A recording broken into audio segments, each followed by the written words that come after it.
नमस्कार, जय हिंद। मैं शिवम आपका स्वागत करता हूं आपके अपने चैनल करियर बेकर में। फ्रेंड्स, आज से हम लोगों ने दो सीरीज शुरू की है मैथ की। एक सीरीज रहेगी हमारी एसएससी जीडी के प्रीवियस ईयर क्वेश्चन की, जिसे हम पीवाईक्यू कहते हैं, और एक हमारे जो टीचिंग के बच्चे हैं वो उनके लिए सीटेट का हम पीवाईक्यू लेके आएंगे मेरे भाई, क्योंकि बिना पीवाईक्यू के आपका मामला बनेगा नहीं। ठीक है, तो आज से हम लोग डेली दो वीडियो मैथ पे करेंगे। एक में हम सीटेट का प्रीवियस ईयर क्वेश्चन करेंगे और एक में हम एसएससी जीडी का प्रीवियस ईयर क्वेश्चन करेंगे। ठीक है फ्रेंड्स, एक बार हम आपको और बता दें, जब भी आप पढ़ें, इवन हमसे पढ़ें, किसी से भी पढ़ें, आप इस बात का विशेष ध्यान रखें कि पढ़ाने वाला आपको सही पढ़ा रहा है कि गलत पढ़ा रहा है। मार्केट में ऐसे ऐसे टीचर उतर आए हैं, मतलब जिन्हें ये भी नहीं पता है कि रेशियो क्या होता है, प्रोपोर्शन क्या होता है, गलत सलत झोंके हैं जो मना रहा है। तो मतलब आप हमसे पढ़ो, कहीं से भी पढ़ो, लेकिन इस बात का ध्यान रखना है कि आप पढ़ना सिर्फ सही। ठीक, चलो देखो, पहले क्वेश्चन में हम बात करते हैं, क्या रहा है, 3 ब्रांड ए बी सी के पेन क्रमशः 10, 12 तथा 24 के पैकेट में उपलब्ध हैं। ठीक है, यानी एक पैकेट में जो पेन ए है वो 10 आता है, पेन बी है वो 12 आता है, पेन सी है वो 24 आता है। ठीक है, उसके बाद क्या रहा है, यदि एक दुकानदार को तीनों प्रकार के पेन समान संख्या में खरीदने हो तो उसके द्वारा खरीदे जाने वाले पैकेटों की न्यूनतम संख्या ज्ञात कीजिए। बेटा पता है, ये क्वेश्चन दो तरह के पेपर में आया था। ये आया था सीटेट में, सेम यही क्वेश्चन आया था सीजीएल मेंस में। ठीक है, सिर्फ एक शब्द से वो खेल गया था, पूरा आंसर ही बदल के रख दिया था उसने। देखो कैसे, यहां वो कह रहा है खरीदे जाने वाले पैकेटों की न्यूनतम संख्या ज्ञात कीजिए। ठीक है, तो जब ऐसे कहेगा तो आपको इन सब का कुछ नहीं करना है, चुपचाप इन सब का एलसीएम ले लेना। ठीक है, इसका एलसीएम बनता है 120। अब तुम एलसीएम बना के भी दिखा देते, देखो 12, 10 और 12 का एलसीएम तो साफ समझ में आ रहा है कि 60 बनेगा। ठीक है ना, इन दोनों का एलसीएम कितना बनेगा, 60। अगर नहीं आ रहा तो देखो कैसे बनता है, ये किसका पार्ट से 5 से कट रहा है ना, इसको 2 से काट लो तो 5 बार में, इसको काट लो तो 6 बार में। ठीक, अब चाहे इसका गुणा करा देना और चाहे इसका गुणा करा देना, एलसीएम बन जाएगा। तो इन दोनों का कितना बन गया मेरे भाई, 60 बन गया। कितना बन गया, 60 एलसीएम बन गया। और ये 24, 60 और 24 2 के पहाड़े से कट रहा है, 12 के पहाड़े से, तो 12 दूना 24 और 12 पंचे 60। भाई 60 दूना 120 होता है और 24 पंचे भी 120 होता है मेरे भाई। तो एलसीएम कितना बन गया, 120। बात समझ में आ गई ना, 120। ठीक है, तो इसमें से इसको भाग दोगे तो भाई 0 से 0 कट जाएगा, कितना बचेगा 12। इसमें से इसको दोगे तो कितना बचेगा 10, और इसमें से इसको दोगे तो कितना बचेगा 5। यानी हम आंसर क्या आ जाएगा, ए के जो पैकेट होंगे वो कितने खरीदे जाएंगे, 12 खरीदे जाएंगे। बी के जो पैकेट होंगे वो कितने खरीदे जाएंगे, 10 खरीदे जाएंगे। सी के कितने पैकेट है, वो 5 खरीदे जाएंगे। क्लियर है, कोई समस्या? ऐसे क्वेश्चन सीटेट में पूछे जाते हैं। ठीक, अब सुनो, यही क्वेश्चन जब एसएससी के सीजीएल मेंस में आया था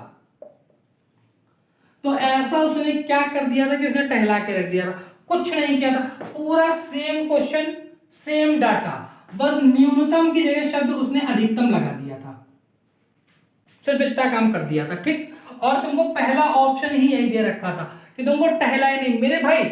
ऐसे में आप न्यूनतम संख्या निर्धारित कर सकते हो, आप अधिकतम संख्या निर्धारित ही नहीं कर सकते हो। बात समझ में आ रही है? तो शब्दों में ही सिर्फ खेल था, इसने ही पूरा मामला बिगाड़ के रख दिया था। समझ में आ गई? क्वेश्चन में कुछ नहीं था लेकिन जरा में तो गड़बड़ाया था। बात समझ में आ गई? चलो चलते हैं अगले क्वेश्चन की तरफ। देखो यार, अगला क्वेश्चन हमारा कह रहा है कि एक वर्ग की भुजा 4 सेंटीमीटर है। ठीक है, पेपर में टाइम सफिशिएंट रहता है, जल्दबाजी करने की कोई जरूरत नहीं है, समझ में नहीं दोबारा पढ़ना क्वेश्चन को। ठीक, इसे काट कर 4 बराबर वर्गों में विभाजित किया गया, प्रत्येक छोटे वर्ग का क्षेत्रफल क्या होगा। ठीक है, देखो क्वेश्चन को अगर आप समझ नहीं पाए तो वो तुमसे गलती करा देगा। ध्यान रखना, इसी जगह खेल जाएगा वो तुमसे वर्ग में कटवा रहा है कि आयत में कटवा रहा है, इस बात का थोड़ा ध्यान रखना। ठीक है, देखो मेरे भाई, 4 सेंटीमीटर भुजा का एक वर्ग है, बना दो। क्लियर है? इसकी सरल सी गणित होती है कि 4 ये है, 4 ये है, 4 ये है और 4 ये है। क्लियर मेरे भाई। देखो अगर हम इसको 4 हिस्सों में काटेंगे तो कटने को तो कट जाएगा, लेकिन आप लाइन खींच के देख लो, ये 1, ये 2, ये 3, कट गया। ठीक, ये हो गया 1, ये हो गया 1, ये हो गया 1, ये हो गया 1। लेकिन मेरे भाई ये तो 4 हो गई, ये 4 हो गई, तो ये वर्ग में ना कट करके ये किस में कट गया, आयत में कट गया। समझ में आ रहा है? बस इसी जगह मिस्टेक हो जाती है। ठीक, इसी जगह मिस्टेक हो जाती है और ये मिस्टेक आपको नहीं करनी है। ठीक है, तो इसको देखो मेरे भाई क्या 4 भागों में बांटना है ना, इसको 2 भागों में बांट लो। ठीक, ये 2 हो गया, ये 2 हो गया। क्लियर है? ये इतना कितना हो गया मेरे भाई, तो तुम कहोगे कि इतना हो गया 2 और ये भी हो गया 2। क्लियर, ऐसे बांट लो तो ये कितना हो गया, तो कहोगे 2 और ये कितना हो गया 2। ये 2 है तो मेरे भाई ये भी 2 हो जाएगा, ये 2 है तो ये भी 2 हो जाएगा, ये 2 है तो ये भी 2 हो जाएगा, ये भी 2 हो जाएगा, ये भी 2 हो जाएगा, ये भी 2, सब 2 2 हो गए।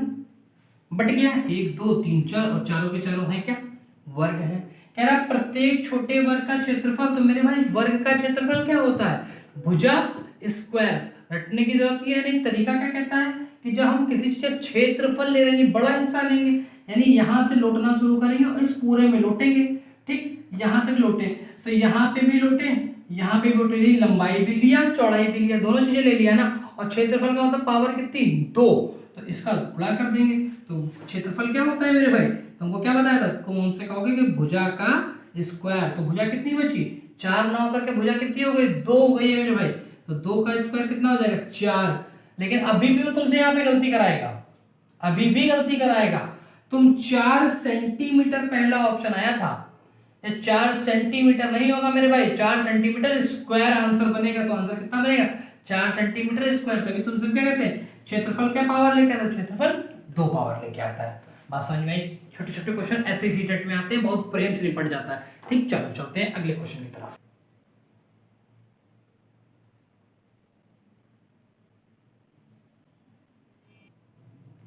भाई देखो ये वाला क्वेश्चन जो है ना, ये सीटेट की जान है बिल्कुल, ये मान के चलो, इस पे स्टार लगा लो जितनी बार स्टार लगा सको।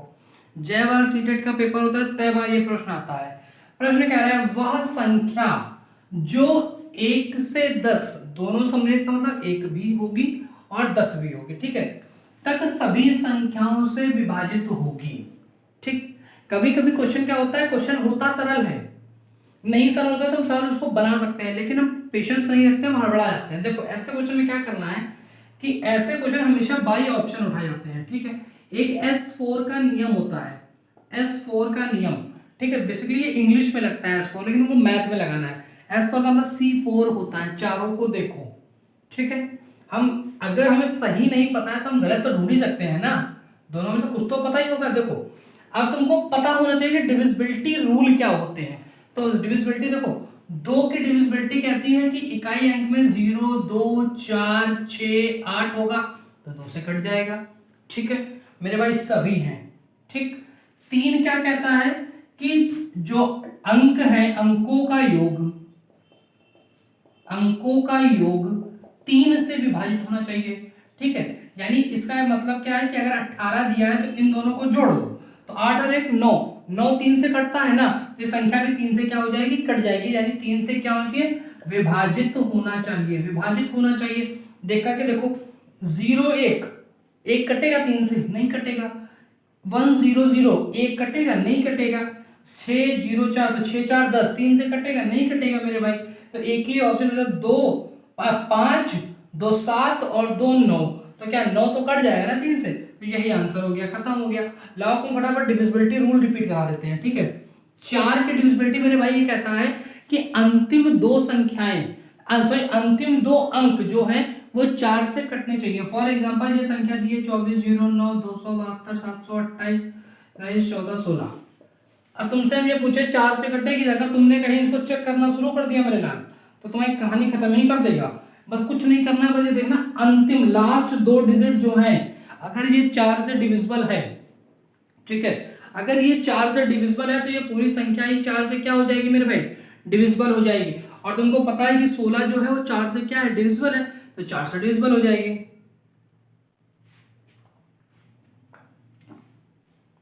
ठीक, अगर हम 5 की बात करें, 5 की डिविजिबिलिटी ये कहती है कि यूनिट डिजिट में, किसमें मेरे भाई, यूनिट डिजिट जो होना चाहिए वो क्या होना चाहिए, 0 या 5 होना चाहिए, तो वो 5 से कट जाती है।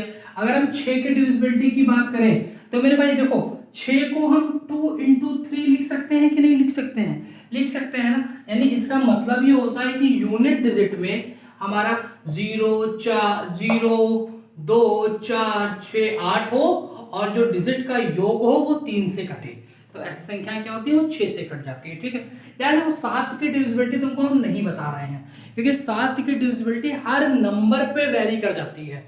क्लियर है, तो 7 की छोड़ो, 7 की क्या इतनी सारी है यार, कहीं तो किस्मत है खराब हो तो एक अलग बात है, मान चलना कि दिन खराब है फिर वो तुम्हारे लिए।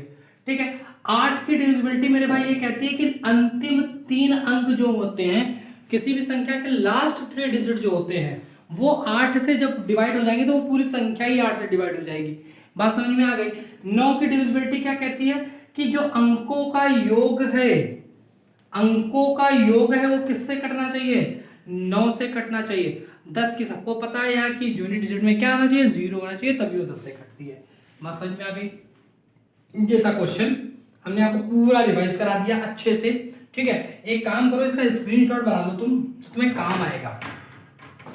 और जब अभी अभी सब शाम को सोने चलना ना, तो 2 का 3 का 4 का 5 का 6 का 8 का 9 का सब एक बार रिवाइज कर लेना वही अपने मन में। ठीक है, तो तुमको ये परमानेंट हो जाएगा कि अब तुम इसको नहीं भूलोगे। क्लियर है, चलिए अगले क्वेश्चन की तरफ चलिए। यार देखो, इस टाइप के क्वेश्चन ना तुमको उलझा देते हैं, तुम उलझ इसलिए जाते हो क्योंकि तुम पेन बहुत चलाते हो। तुम्हारी समस्या ये, तुमको कुछ भी बताओ तुम तुरंत लिखने की कोशिश करने लगते हो कि इसको हम लिख ले, घर में पढ़ने, घर में कौन पढ़ता है यार, घर में वैसे 50 काम रहते हैं। क्वेश्चन देखो तुमको सॉल्व करके दिखाते हैं इसको कैसे करना, ओरल बना देंगे, मेरा मार्कर टच कराए। ठीक, कह रहा है आयशा के पास केवल 5 रुपए तथा 10 रुपए के सिक्के हैं। हमारा माइंडसेट हो गया कि उसके पास सिक्के 5 रुपए के हैं और 10 रुपए के हैं। ठीक है, यदि उसके पास सिक्कों की कुल संख्या 25 और रुपए 160 का धन है, यानी टोटल जब सिक्कों की वैल्यू चेक करते हैं तो कितनी निकलती है 160, और जब सिक्कों को कुल काउंट करते हैं तो कितने निकलते हैं 25। क्लियर, तो कह रहा उसके पास 5 रुपए, ये 5 लिखा है, ऐसे नहीं लिखा है मेरे भाई, तो उसके पास 5 रुपए तथा 10 रुपए के सिक्कों की संख्या ज्ञात कीजिए। देखो पहले तो तुमको हम वो तरीका बता दें जिससे जो एक्चुअल में पेपर में लगता है। ठीक, पेपर में नहीं, सॉरी, जब हम सीखते हैं तब कैसे सीखते हैं, हमने माना कि 5 रुपए को हम एक्स से डिनोट करेंगे, 10 रुपए को हम वाई से डिनोट करेंगे। ठीक है, तो इन दोनों को जब हम जोड़ते हैं तो हमको 25 मिलता है, तो हमने x प्लस वाई बराबर क्या जोड़ लिया, 25। क्लियर, लेकिन उसके बाद हम उसके बाद करते क्या है कि कह रहा है कि जो धन है वो 160 रुपए है, 5 रुपए के हमने मान लिया कि x सिक्के हैं तो 5x, और 10 रुपए के y है तो 10y, और इसकी वैल्यू कितनी है 160 के बराबर है। क्लियर है, हम इस पूरे इक्वेशन में 5 का कर देंगे डिवाइड। ठीक, जब हम 5 का डिवाइड करेंगे तो ये 5x बचेगा, मेरे ये x बचेगा, ये 2y बचेगा, और ये 32 पंचे 160 होता है। हमने कुछ अलग नहीं पढ़ा है, हमने क्या किया, हमने यहाँ 30 मान लिया, 30 पंचे 150 और 5 दूनी 10, 150 10 160 हो गया।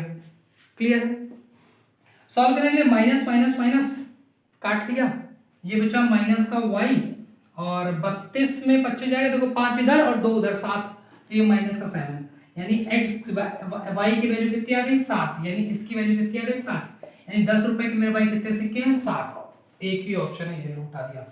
ठीक, लेकिन हमें ऐसे नहीं करना है, हमें ऐसे नहीं करना है। अगर हम ऐसे करेंगे ना, उसके बाद y की वैल्यू किसी इक्वेशन में रख दो, x का मान निकाल लो, लेकिन अगर हम ऐसे किए तो फिर हम सवाल को क्या ही किए हैं। ठीक है, देखो सवाल को करना कैसे है, ये सब सवाल अगर हम पेन लगा करने लगे ना हम लोग, तो फिर तो समस्या हो जाएगी हम लोग के लिए। देख मेरे भाई, कुछ नहीं करना है, तुम ये मान लो कि 5 रुपए है, 10 रुपए है। ठीक, इनकी टोटल वैल्यू जो है वो 25 के बराबर है। कुछ मास्टर तुमको ये बताएंगे कि पहले जोड़ के देख लो, जो ऑप्शन 25 ना बने वो काट दो। मेरे भाई 4 के चारों ऑप्शन 25 ही बनेंगे, चेक ही नहीं करना है। ये वो रास्ता होता है जो गधा जाता है सारे, ये वो मास्टर बताते हैं जिनको अनुपात समानुपात सारे नहीं पता रहता है। समस्या ये है ना कि पता कुछ है नहीं, बस चल देते हैं। सही बात है, कष्ट है, बैल है सारे। और बच्चे बेचारे क्या करें, उनको जो उन्हें कुछ एक्चुअली जब वो सीखने ही निकले हैं ना, वो थोड़ी ना पता है कि हम क्या सही पढ़ रहे हैं क्या गलत पढ़ रहे हैं। देख मेरे भाई, 10 आगे वाली वैल्यू 5 रुपए की है, पीछे वाली वैल्यू 10 रुपए की है। ठीक, देखो 160 रुपए है। 10 रुपए के अगर 15 सिक्के होंगे तो 150 तो मेरे भाई यही हो गए, और 10 अभी ये भी बचे पड़े हैं 5 के, तो ये होगा नहीं, ये काट दो। 100 ये हो गए, 10 रुपए से 10 100 रुपए ये हो गए, और 15 बचे 75, 175 ये भी कट गया, ये भी खत्म। ये आओ 20 पंचे 100, और ये 5 दाम से 50, 250 ही बने, ये भी नहीं हुआ। एक ही ऑप्शन है, ये तो हो गया। हमने ये क्यों नहीं चेक किया, क्योंकि आधे को पता ही नहीं कि 18 पंचे 90 भी होता है। ये बात पता तो करो कि 18 पंचे 90 होता है, आधो को 18 पढ़ा नहीं आता है। हमने कहा इसको छोड़ ही दो, चेक ही मत करो, जो पढ़े आते हैं वो चेक करो। समझ में? ये तरीका पेपर में इसको उठाने का। हमने देखते एलिमिनेट कर दिए थे दोनों ऑप्शन, हम इसको चेक करना था हमें, इसको तो हमने देखते एलिमिनेट कर दिया था कि 15 10 के सिक्के मेरे भाई कहां 150 तो वही बना के चले गए इकट्ठे, और रुपया 160 है मेरे पास। समझ में आ गया? ऐसे स्मार्टली पेपर करना है। चलो अगले क्वेश्चन की तरफ चले। देखिए ये सवाल हम लोग सर बोर्ड मार्क्स रहता था, 3rd 4th क्लास में बोर्ड मार्क्स रहता था, ठीक है। तो इसमें तुम्हें करना कुछ नहीं है, कुछ नहीं करना है। देखो सिर्फ बोर्ड मार्क्स तुमको पता है ना, बस बोर्ड मार्क्स उठा के हम सॉल्व करेंगे। देखो इसमें मल्टीप्लाई कठिन नहीं है, पॉइंट देके घबराना नहीं, अभी बहुत आराम से तुमको उड़वाएंगे। देखो 17 तियां 51 और 1.5 3 बार जुड़ेगा तो 1.5 बनेगा, तो 51 और 1.5 52.5 हो जाएगा। कितना हो जाएगा ये? 52.5। खत्म। आगे आओ, माइनस डिवाइड हो जाएगा, ये 3 आ जाएगा, ये भी खत्म। ठीक, ये देखो 12 तिहाई 36 और 0.5 3 बार तो 1.5, 36 और 1.5 37.5 खत्म। बताओ कुछ सवाल में है? अब देखो इसमें कुछ नहीं करना है, ये माइनस का ये प्लस का माइनस हो जाएगा, यानी इस वाले 0.5 से ये वाला 0.5 कट गया, खत्म। ठीक, तो ये बचा 52, ये 3 और ये 37। ठीक, 37 और 3 कितना होगा, क्योंकि माइनस माइनस प्लस होगा, 37 40 और 52 में 40 गया तो कितना बचा? 12। खत्म हो गया सवाल। बिना पेन लगाए हमने सवाल को बना डाला। हमको कब पेन लगाना होता तो तुम पता है क्या करते? शीट के ऊपर बस इसका जो मल्टीप्लाई छोटा छोटा इसके ऊपर लिख लेते। ऐसे आपको भी करना है। बात समझ में आई? कठिन था? नहीं कठिन था, सरल था, बिल्कुल सरल था। चलिए अगले क्वेश्चन की तरफ। चलिए अगले क्वेश्चन की तरफ चलते हैं। देखो यार सवाल कह रहा है, एक बाग के वृक्षों में नीम के वृक्षों की संख्या 1/6 भाग है, यानी टोटल जितने भी हैं उसका 1/6 क्या है? नीम है। ठीक, आधे वृक्ष अशोक के हैं और शेष जो भी बचा वो यूकेलिप्टस है। यदि नीम के वृक्षों की संख्या 5 हो तो यूकेलिप्टस की संख्या ज्ञात कीजिए। देखो इसमें कुछ करना ही नहीं है, इसमें सरल सी बात इतनी सी है कि अगर इसमें एक शब्द जुड़ा होता तो ये सवाल तुम्हारे लिए कठिन हो गया होता। देखिए इस सवाल में देखो, अगर यहां उसने आधे से पहले लिख दिया था शेष के आधे तो ये सवाल तुम्हारे लिए कठिन हो जाता, लेकिन उसने शेष लिखा ही नहीं यहाँ पे। समझ में आ रहा है ना? खोलो दिमाग को। देखो कह रहा है नीम जो है वो 1/6 है। 1/6 का हमको बहुत बार मतलब बताएं कि टोटल चीज है 6, जिसमें से एक हमारी क्या है? नीम है।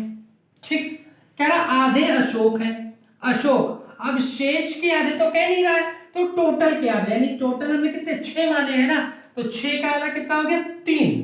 ठीक, कह रहा शेष यूकेलिप्टस है, तो यूकेलिप्टस देख लो शेष, तो मेरे भाई टोटल 6 थे, 3 और 1 4 खत्म हो गए, तो 6 में 4 गए तो कितने बचे? 2 बचे।